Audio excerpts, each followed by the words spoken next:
За өндөр гэгээний бас нэг монголчуудын амьдралд оруулсан нэг томоохон одоо хувь нэмэр бол монголчуудын суурин соёл иргэншил, суурин одоо амьдралын хэв маягт бол өндөр гэгээн бол маш том хувь нэмэр бол оруулсан.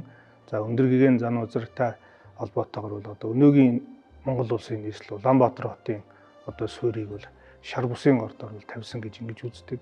За өндөр гэгээн зан үзэр бол өөрөө бол Төвхний хийд, Сардгийн хийд, за Эрдэнэзун хийдийн одоо зарим бүтээн байгуулалт. За өөр бусад одоо сүм хийдийг одоо Монголд бол одоо бүтээж байгуулсан. За энэ нь бол одоо Монголд одоо бас суурин соёлын шинэ амьдралын хэвшил одоо дахин бий болгоход одоо бас гол хувь нэмэр оруулсан гэж үзэж болно. За өндөр гэгээн бол одоо бас суут эрдэмтэн их сэтгэгч ийм хүмүүс бол байсан. За түүний одоо бид бүгдийн мэдэх алдарт соён бүсгийн одоо цаад явах дутаг энэ бүгд нь бол одоо бас л монголчуудын эв нэгдэл, эв найр, тухайн үеийн улс төр түүхэн нөхцөл байдалтай одоо хэрхэн яад дасан зохицгүй түүнийг даван туулах одоо тэр бэлэгдлийг бол одоо соён бүсгэдэндээ бол одоо оруулж ирсэн ийм том нэрт соён гэгээгч их эрдэмтэн ийм хүн бол байгаа.